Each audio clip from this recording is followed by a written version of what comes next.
Kisah misteri gaib. Prabu Siliwangi mengupas tuntas terkait munculnya Imam Mahdi palsu, boleh percaya atau tidak dialog ini, karena berita dari gaib gak perlu dipercayai 100%.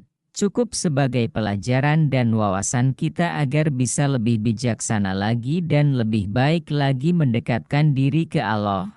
Jadi ingat peristiwa maraknya kemunculan yang mengaku Imam Mahdi palsu. Jadi coba menarik gaib yang mengetahui informasi hal ini, kemudian ada yang masuk ke medium, silakan panjenengan perkenalkan diri dulu.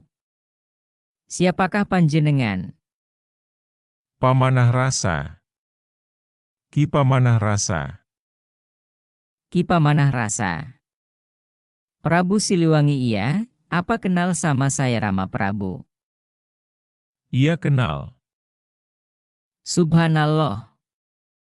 Alhamdulillah. Sebelumnya kami mengucapkan banyak terima kasih atas kehadiran Prabu Siliwangi, sehingga sangat terharu bisa hadir di sini. Alhamdulillah. Jadi gini Rama Prabu, sesuai dengan mungkin banyak hadis yang menyatakan bahwa sebelum akhir zaman itu ada ciri-ciri yang akan muncul. Ya. Salah satunya yang paling sering dibicarakan di Santero Nusantara dan Santero Dunia itu salah satu ciri yang paling nyata nanti sebelum akhir zaman itu akan munculnya sosok Imam Al-Mahdi, dan sebelum munculnya sosok Imam Al-Mahdi pun ada lagi ciri-cirinya, ada lagi tanda-tandanya yang akan muncul sebelum munculnya Imam Al-Mahdi, jadi saling berkait. Nah, yang saya ingin bahas di sini bahwa sebelum munculnya Imam Al-Mahdi yang asli memang diutus oleh Allah itu akan muncul banyak Imam Mahdi palsu. Saya lupa jumlahnya itu berapa ya, apa 6 atau 9 orang-orang yang akan mengakui dirinya itu sebagai Imam Al-Mahdi palsu, padahal mereka bukan Imam Al-Mahdi yang asli. Itu sudah disampaikan dalam hadis-hadis, artinya fenomena itu sudah ada yang terjadi. Yang saya tahu sendiri, saya lihat bahwa mereka mengakui secara terang-terangan saja sudah 4 Rama Prabu, termasuk ini yang paling menurut saya yang paling ekstrim lah. Kalau yang 3 itu saya lihat dari yang 2 dari tokoh Buhun dari Karawang, ada yang dari Jawa. Terus nah ini yang terakhir yang karena ini melibatkan seorang tokoh torekoh yang bahkan beliau sendiri diangkat ataupun diakui oleh pengikutnya itu sebagai mursyid sebuah torekoh. Saya tidak akan menyebutkannya di sini. Saya yakin juga para sedulur semua bisa paham dengan apa yang saya maksud. Nah, yang ingin saya tanyakan, apakah munculnya orang-orang yang saat ini mengakui Imam Al-Mahdi, khususnya si tokoh yang tadi terbaru ini yang ekstrim yang ditunjuk oleh salah satu tokoh torekoh di Indonesia bahwa si Anu ini adalah Al-Mahdi yang mengikuti dia, berarti dia pengikut Al-Mahdi yang gak mengikuti. Ya berarti pengikut Dajjal, dan itu dikaitkan dengan pemilihan presiden. Bagaimana menurut Rama Prabu? Silakan. Baik, sebelum saya jawab, alangkah baiknya saya pun mengingatkan, khususnya bagi orang-orang Pasundan. Saya mengingatkan sebelum Al-Mahdi datang di daerah Pasundan itu akan ada tokoh di Lebak Cawene, kalau bahasa daerahnya yang dikenal Bocah Angon. Iya. Itu kan dulu ada juga dalam Wangsit Siliwangi. Iya. Saya mengingatkan itu sudah ada dari Sunda, cikal bakalnya sudah ada dari sana. Itu tidak semata-mata saya mengatakan hal seperti itu karena apa berkaitan erat kaitannya, sementara banyak orang yang melihat tokoh dari syariatnya saja. Lalu ini berasal dari mana dan kemudian dikait-kaitkan dengan Al-Mahdi? Al-Mahdi itu seperti apa? Dari mana mereka mengatakan hal-hal seperti itu, tetapi tidak tahu yang sebenarnya, yang hanya melihat dari syariatnya saja, melihat dari kenyataannya. Nah, yang sebenarnya itu harus seperti apa kita melihatnya? Kita lihatnya harus lebih ke dalam lagi, yaitu melihat hakikatnya itu yang harus diingat, karena apa perlu diketahui kalau misalkan satu tokoh muncul dengan sendirinya kemudian digembar-gemborkan, saya yakin seyakin-yakinnya umurnya tidak akan panjang. Saya sendiri mengalami seperti itu, sehingga saya muksa karena seperti tadi itu, tidak bisa melewatkan dan tidak bisa menunjukkan itu Imam Mahdi yang ditunjuk dan diangkat manusia. Lalu bagaimana dengan musuh-musuhnya? Berpikirlah secara kalau bahasa manusia. Berpikir secara logika kalau dilihat dari pandangan saya yang memunculkan hal seperti itu, yang mengangkat hal seperti itu sebenarnya musuh-musuhnya Imam Mahdi. Kenapa dia memunculkan tokoh tersebut, menggembar-gemborkan tokoh Imam Mahdi tersebut supaya apa? Supaya tokoh Imam Mahdi yang aslinya itu muncul, dan ketika Imam Mahdi asli muncul, maka langsung disergap. Maunya mereka seperti itu, makanya jangan heran di sini Al-Mahdi dan di sana ada Al-Mahdi. Semua mengaku Al-Mahdi. Tokohnya seperti itu. Kemudian yang mengangkatnya seperti siapa? Tokoh masyarakat juga, dan perlu diketahui Al-Mahdi itu, cakupannya bukan satu negara saja tapi cakupannya itu tingkat dunia. Jadi kalau misalkan hanya ada sekelompok orang yang mengangkat, mengaku dan mengagung-agungkan siapa dia Al-Mahdi, tidak seperti itu. Justru kemunculannya pun sangat dirahasiakan, karena apa? Karena kemunculannya istilahnya disesuaikan dengan keadaan zaman. Tidak serta-merta muncul ibarat perang itu kalau masih bisa dengan panah, kenapa harus dengan meriam? Sekarang ini tokoh Al-Mahdi manapun ya silakan saja. Tapi yang saya tegaskan mereka yang mengatasnamakan dan yang mengangkat itu dari musuh yang sebenarnya. Musuhnya Al-Mahdi, musuh-musuhnya Al-Mahdi itu kan Dajjal, tapi Dajjalnya pun belum ada, itu masih antek-anteknya Dajjal. Berarti yang di dalam tubuh orang yang tadi Rama sampaikan, bahwa orang yang mengangkat Al-Mahdi yang ditunjuk atau orang yang mengangkatnya berarti di dalamnya itu ada antek-anteknya Dajjal, iya. Ada iblis berarti sudah bisa dipastikan, tapi salah satunya yang tadi saya katakan ekstrim. Kalau yang lain mungkin saya enggak mengenal. Yang ekstrim ini salah satu tokoh torekoh ini bahkan ditasbihkan oleh pengikutnya bahwa dia sebagai mursyid torekoh. Kalau sudah bicara torekoh itu masih ada atribut keduniaan, belum bisa dikatakan torekoh.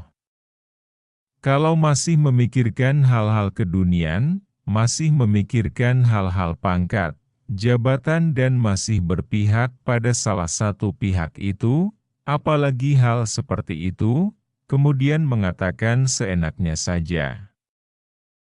Si tokoh tadi juga mengatakan, yang enggak mau ngikut katanya pengikutnya Dajjal. Kalau orang torekoh itu sangat berhati-hati, apa yang dia katakan itu sebenarnya datang dari langit, tidak bisa sembarangan ngomongnya, bukan keinginan ucapannya sendiri, jadi ucapannya itu mewakili. Ia ucapan-ucapan dari langit. Tapi beliau si tokoh torekoh itu juga mengakuinya semuanya dari langit. Itu bahkan pernah memberikan cindramata yang katanya dari surga Firdaus.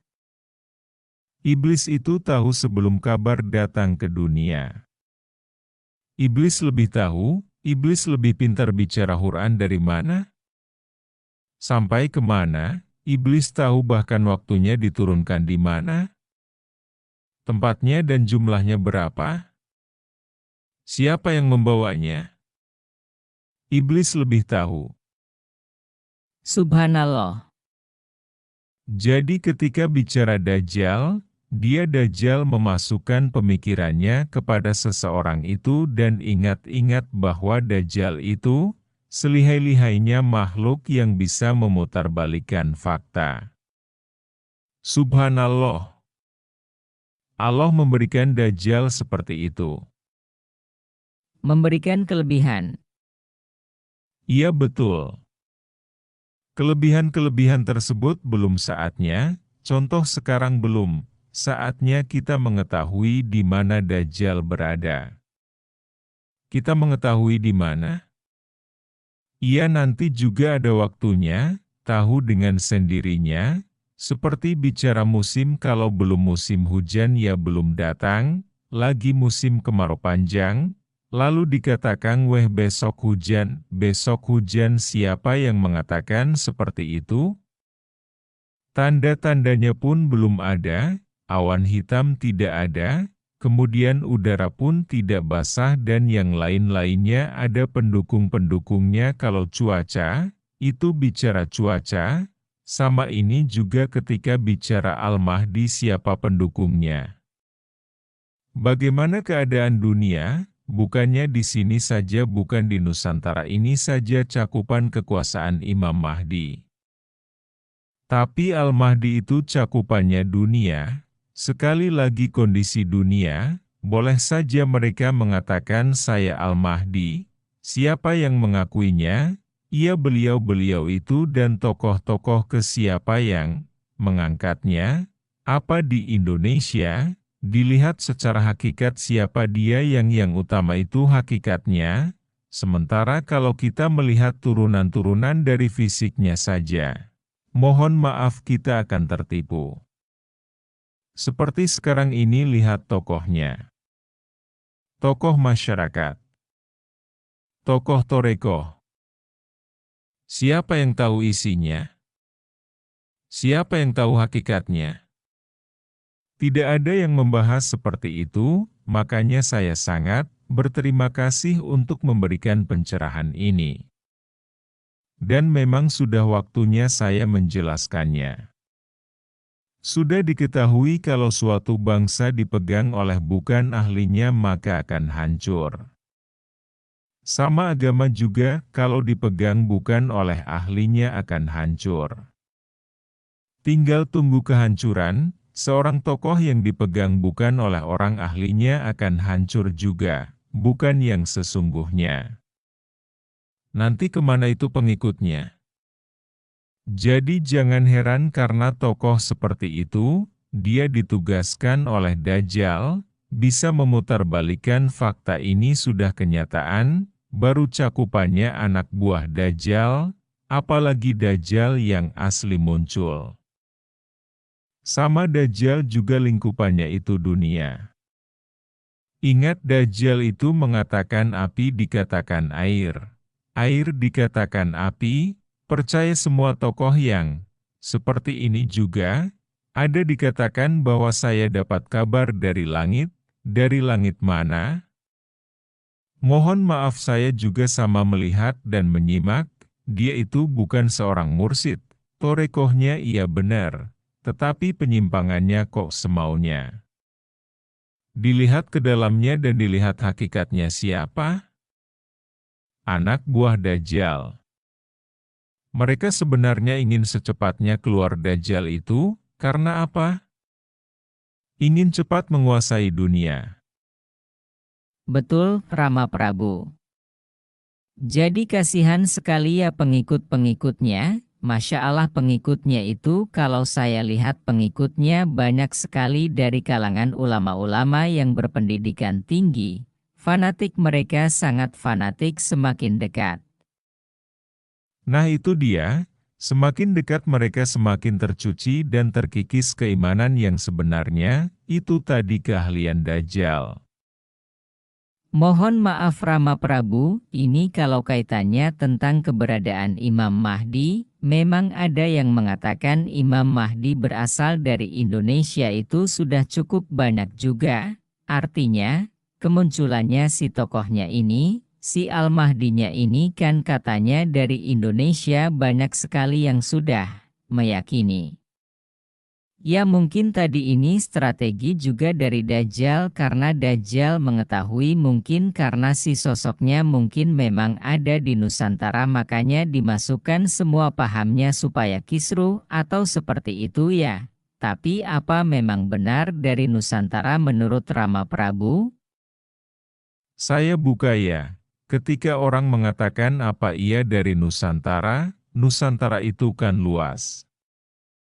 Ia cakupannya dulu, apalagi kalau kita lihat ke belakang di Pasundan sampai kemana negeri Pasundan sangat luas. Jangan lihat sekarang kalau sekarang kan sedikit kemudian lihat Nusantara bisakah? Bisa karena apa tadi itu hakikatnya dari mana? Coba aja lihat negara-negara Islam. Negara Islam mana yang paling banyak penduduknya, meskipun negara Islam penduduknya belum tentu semua Islam, kemudian lihat juga apakah mereka itu punya skill atau apa istilahnya kemampuan individu yang bisa setara dengan menata negara, dilihat sejarah. Islam kalau dilihat dari Indonesia ini Nusantara ini sangat banyak berarti kemungkinan terbesar di Nusantara juga ada ya. Ia Dajjal itu diciptakan Allah dengan berbagai macam kelebihan, tandingannya pun yaitu sama. Al-Mahdi itu diciptakan juga dengan berbagai macam kelebihan, bukan hanya dari Nusantara, katanya Nusantara. Lihat ke atas keturunan siapa ia Dajjal itu keturunan campuran. Sama Al-Mahdi juga manusia pilihan kemudian ada campur tangan juga dari kayangan atau ada terah kayangan, ia karena apa terbentuknya kayangan itu, Allah menciptakan juga ketika makhluknya tidak bisa hidup di dunia, ada yang tidak bisa hidup di surga, maka Allah ciptakan negeri kayangan, mungkin bagi sebagian besar apa sih kayangan? Silakan bukalah sejarah. Kalau kita mengerucutkan seperti itu kan tadi menurut Rama Prabu bahwa Al-Mahdi ini juga campuran artinya ada darah-darah. Kayangannya, darah biru kayangan sementara kayangan kan cuma dua ada di atas negara Indonesia dan di negara India. Nah kalau dari dua negara ini, kalau masuk ke klasifikasi berikutnya yang muslimnya terbesar antara penduduknya sama-sama besar ini, tapi kan kalau lihat angka muslim yang terbesar kan Nusantara Indonesia. Berarti kan kemungkinan terbesarnya memang di Indonesia. Betul? Jadi begini kaitannya kenapa dari kayangan, juga kayangan yang berada di atas Nusantara ini terpengaruh juga penduduk yang ada di bawahnya. Oh, begitu. Ya muslimnya banyak, kenapa bisa terpengaruh? Begini mereka itu sangat apa istilahnya sama ingin mengetahui seperti apa sebenarnya alam dunia terutama yang ada di bawah, karena apa? Ketika seseorang roh sukmanya melesat melewati kayangan, orang kayangan itu pasti mencari-mencari kabar, mencari-mencari identitas, siapa orang itu? Makanya banyak juga yang turun ada yang ingin naik ke kayangan di atasnya juga. Istilahnya apa mengikuti yang di bawah? Karena apa? Orang kayangan juga sama ingin ke atas langit. Nah ini kan berarti kalau saya simpulkan salah satu ciri kalau ingin dikatakan sebagai Al-Mahdi dia harus punya darah biru terah, kayangan.